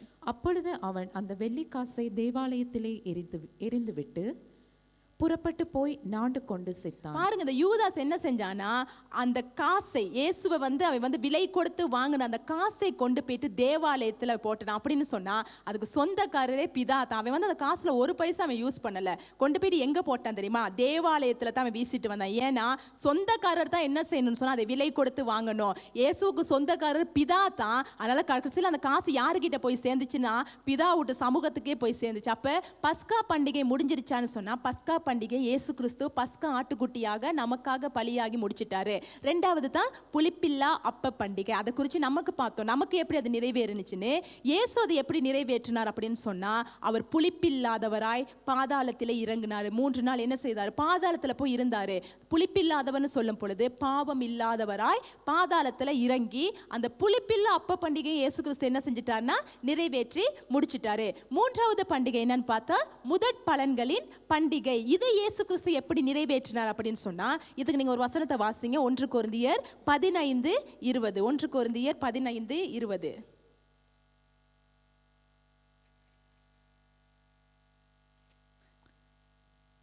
கிறிஸ்துவோ மரித்தோரிலிருந்து எழுந்து நித்திரை அடைந்தவர்களில் முதற் பலனானவர். அப்ப முதற் பலன்களின் பண்டிகைன்னு சொல்லும் பொழுது இயேசு கிறிஸ்து முதலாவது உயிர்த்தெழுதலின் முதல் பலன். உயிர்த்தெழுதலின் முதல் பலன் யாருன்னா இயேசு கிறிஸ்து தான். அவர் தான் முதல் முறையாக என்ன செய்தார்னா உயிர்த்தெழுந்தாரு. நீங்க வேதத்துல நீங்க யாரையும் பார்க்க முடியாது, இயேசு கிறிஸ்து மட்டும் தான் என்ன செஞ்சாருன்னா முதலாவதாக உயிர்த்தெழுந்தாரு. நம்ம ஏற்கனவே பார்த்திருக்கோம். அப்ப நம்ம கேட்கக்கூடாது லாசரு உயிர்த்தெழுந்தாரு, லாசரு உயிர்த்தான் ஆனால் திரும்ப என்ன செஞ்சுட்டான்? மரிச்சிட்டான். அவங்க மீண்டும் உயிர்த்தவங்க எல்லாமே மரிச்சாங்க. ஆனால் இயேசு உயிர்த்தார். இன்றும் ஜீவனோடு உயிரோடு அவர் இருக்கிற தேவனாகவே இருக்கிறார். அப்ப இந்த முதற் பலன்களின் பண்டிகைன்னு சொல்லும் பொழுது இயேசு உயிர்த்தெழுதலின் முதல் பலனாக அவர் உயிரோடு எழுந்தது இந்த முதற் பலன்களின் பண்டிகை. 4வது பெந்தேகோஸ்தே பண்டிகை. அதுதான் நம்ம பார்த்தோம். அப்போஸ்தலர் நாட்களிலே நம்ம வாசித்தது போல அப்போஸ்தலர் 2ல நடந்தது. பரிசுத்த ஆவியானவர் இறங்கினது. அப்ப இந்த 4 பண்டிகைகளுமே ஆவிக்குரிய ரீதியிலே நிறைவேறி முடிந்து விட்டது. 5வது பண்டிகையாகிய எக்கால பண்டிகை, இது நமக்கு நன்றா தெரியும். இந்த பண்டிகைகளுக்காகத்தான் சபை வெயிட் பண்ணிக்கிட்டு இருக்கு. எப்ப அந்த எக்காலம் ஊதப்படும், எப்பொழுது சபை எடுத்துக்கொள்ளப்படும், அந்த எக்கால பண்டிகை தான் ரகசிய வருகை. அப்ப இதற்காகத்தான் சபை என்ன செய்து கொண்டு இருக்குது, ஆயத்தப்படுத்தி கொண்டு இருக்கு. அதான் முதல்ல சொன்னேன், புளிப்பில்லாதவர்களாய் நீங்க துப்பரவாக உண்மையுள்ளவர்களாக நம்ம அதை என்ன செய்யணும், அவர் வர்றது வரைக்கும் அந்த புளிப்பில்லா அப்ப பண்டிகையை நம்ம அனுஷ்டித்து கொண்டே இருக்கணும். 6வது பண்டிகை தான் பாவ நிவர்த்தியின் மகா நாள். இதெல்லாம் நம்ம இருக்க மாட்டோம். இதுதான் உபத்திரவ காலம். இது சபை பூமியில இருக்காது. சபை எடுத்துக்கொள்ளப்பட்ட உடனே நடக்கிறது தான் இந்த பாவ நிவர்த்தியின் மகா நாள். அந்தி கிறிஸ்து ஆளுகை செய்கிற அந்த 7 வருடம் கடைசி கூடார பண்டிகை. அதுதான் உங்களுக்கு சொன்னேன், 1000 வருட அரசாட்சி. அப்ப இந்த 7 பண்டிகைகள்ல 4 பண்டிகைகள் ஆவிக்குரிய ரீதியிலே நமக்கு நிறைவேறிடுச்சு. 3 பண்டிகைகள் இனி வரும் காலத்திலே நிறைவேறக்கூடியதாக இருக்குது. அப்ப நீங்க புரிஞ்சு கொள்ள வேண்டிய விஷயம் என்ன அப்படின்னு சொன்னா, இன்னைக்கு நமக்கு எது பண்டிகைன்னு சொன்னா, ஒவ்வொரு ஞாயிற்றுக்கிழமையுமே உங்களுக்கு பண்டிகை தான். ஒவ்வொரு பைபிள் ஸ்டடியுமே உங்களுக்கு பண்டிகை தான். எந்த இடத்துல பிரேயர் மீட்டிங் நடக்குதா அதுவும் உங்களுக்கு பண்டிகை. ஒவ்வொரு நாளும் நமக்கு பண்டிகை தான். ஏன்னா பார்த்தது போல இயேசு கிறிஸ்து சிலுவையிலே வெற்றி சிறந்து அவர் என்ன செய்தார் அப்படின்னு சொன்னா, அவர் எல்லா பண்டிகைகளையும் அவர் நிறைவேற்றி அந்த சந்தோஷத்தையும் சமாதானத்தையும் அந்த கொண்டாட்டத்தையும் யாருக்கு கொடுத்துட்டார்னு சொன்னா, அவர் நமக்கு கொடுத்துட்டார். கடைசியா ஒரு வசனத்தை நம்ம வாசிப்போம். யாத்திராகமம் 10:9 நீங்க வாசிக்கும் பொழுது, அங்கு மோசே ஜனங்களை கூட்டிக்கிட்டு போறதுக்கு பார்வோன் கிட்ட போய் பேசும் பொழுது அவர் என்ன வார்த்தைகளை சொல்லி அங்க பார்வோன் கிட்ட கேட்கிறார்னு சொன்னா, வாசிப்போம். யாத்திராகமம் 10ஆம் அதிகாரம் 9வது வசனம். அதற்கு மோசே, எங்கள் இளைஞரோடும் எங்கள் முதியோரோடும் எங்கள் குமாரரோடும் எங்கள் குமாரத்திகளோடும் எங்கள் ஆடுகளையும் எங்கள் மாடுகளையும் கூட்டிக் கொண்டு போவோம், நாங்கள் கர்த்தருக்கு பண்டிகை கொண்டாட வேண்டும். அவர் என்னத்துக்கு சொல்றாருன்னா, நாங்க கர்த்தருக்கு பண்டிகை கொண்டாட போகிறோம். எகிப்துல இருந்து அங்க விடுதலை ஆகுனாலே என்ன தெரியுமா, கர்த்தருக்கு பண்டிகை தான். பாவ வாழ்க்கையில நம்மளை விடுதலை ஆக்கிட்டாருன்னு சொன்னா அதுவே நமக்கு பெரிய பண்டிகை தான். அங்க மோசே சொல்லும் பொழுது பாருங்க, அவர் சொல்றாரு எல்லாரையும் கூட்டிட்டு போகணும். யார் யாரு? சிறியவர்கள், முதியவர்கள், ஆடு மாடு, குமாரன் குமாரத்தி. ஏன்னா பண்டிகைன்னு சொன்னா நம்ம யாரையும், நம்ம முக்கியமான ஒரு பண்டிகை நம்ம யாரையும் மிஸ் பண்ணக்கூடாதுன்னு நினைப்போம். அப்ப நம்ம யோசிச்சு பாருங்க, நம்ம ஒவ்வொரு நாள் நம்ம ஒரு ஞாயிற்றுக்கிழமையா இருக்கலாம், இல்லாட்டி ஒரு ஜெபமா இருக்கலாம், நம்ம போகும் பொழுது அதை கர்த்தரை எதிர்பார்க்கிறது என்ன தெரியுமா, நம்ம குடும்பமாக போயிட்டு கர்த்தரை ஆராதிக்க வேண்டும், குடும்பமாக அவரை கொண்டாடணும், குடும்பமாக அவருக்கு பண்டிகை செலுத்தணும். இதைத்தான் கர்த்தர் எதிர்பார்க்கிறார். பாருங்க, கர்த்தர் இஸ்ரவேல் ஜனங்களை நேசிச்சதுனால 7 பண்டிகை கொடுத்தாரு. ஆனா அவங்களுடைய நோக்கம் மாற தொடங்கினது. அப்படி மாற தொடங்கினால கொடுத்த கர்த்தரை அந்த பண்டிகையை வெறுத்தாரு.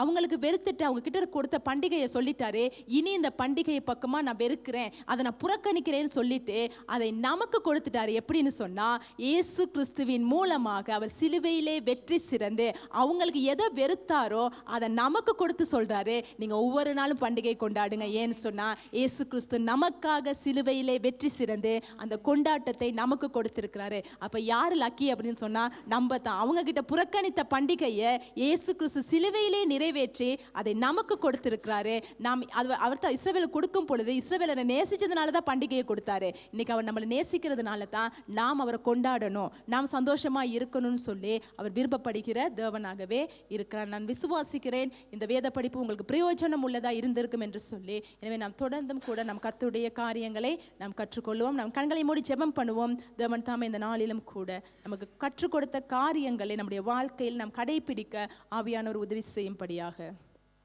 அன்பின் பிதாவே, நம்முடைய குமாரனாக இயேசு கிறிஸ்துவின் நாமத்தினாலே நாங்கள் ஜெபிக்கிறோம். மீண்டும் ஒரு நல்லதொரு நாளிலும் கூட ஆண்டவரே, தேவனுடைய ஆண்டவரே, வேத படிப்பை நாங்கள் அவருடைய வேதத்தின் ரகசியங்களை நாங்கள் அறிந்து கொள்ள நீர் தந்த மாபெரும் சாக்கியத்திற்காய் நன்றி ஆண்டவரே. நாங்கள் சத்தியத்தை அறிய வேண்டிய பிரகாரமாய் நாங்கள் அறிந்து கொள்ள அந்த பாக்கியத்தை நீர் எங்களுக்கு தந்திருக்கிறபடியினால் உமக்கு நாங்கள் நன்றி செலுத்துகிறோம் ஆண்டவரே. தேவரே, நீர் எங்களுக்கு ஆண்டவரே தந்திருக்கிற மகிழ்ச்சிக்காக நாங்கள் நன்றி செலுத்துகிறோம் ஆண்டவரே. இந்த நாளிலும் கூட நாங்கள் ஆண்டவரே என்ன நோக்கத்திற்காக நீர் எங்களுக்கு ஒரு காரியத்தை செய்கிறீரோ, என்ன நோக்கத்திற்காக எங்களுக்கு ஆண்டவரே நீர் எங்களுக்கு பண்டிகைகளை கொடுத்திருக்கிறீரோ, கொண்டாட்டத்தை கொடுத்திருக்கிறீர்களோ, அந்த நோக்கம் மாறாமல் ஆண்டவரே நாங்கள் ஆண்டவரே செல்ல நீர் உதவி செய்யும்படியாய் நாங்கள் ஜெபிக்கிறோம் ஆண்டவரே. நீர் எங்களை அழைத்ததின் நோக்கம், எங்களுக்கு ஒரு உயர்வை தந்ததின் நோக்கம், நீர் எங்களை ஆண்டவரே உயர்ந்த ஸ்தானத்திலே வைப்பதின் நோக்கம் ஆண்டவரே நாங்கள் மாறாத வண்ணம் நாங்கள் தொடர்ச்சியாக ஆண்டவரே நாங்கள் வளர்ச்சியிலே நாங்கள் செல்ல நீர் உதவி செய்யும்படியாக ஜெபிக்கிறோம். இந்த நாளில் இதை கேட்டு ஒவ்வொருவரோடும் நீங்க கூட இருங்க. நீரே ஆண்டவரை கூட இருந்து வழி நடத்தும்படியாக ரட்சகரும் மீட்பருமாக இயேசுவின் நாமத்தினாலே ஜெபிக்கிறோம் பிதாவே. ஆமென். May God bless you. நம்ம அடுத்த கிழமை சந்திக்கலாம்.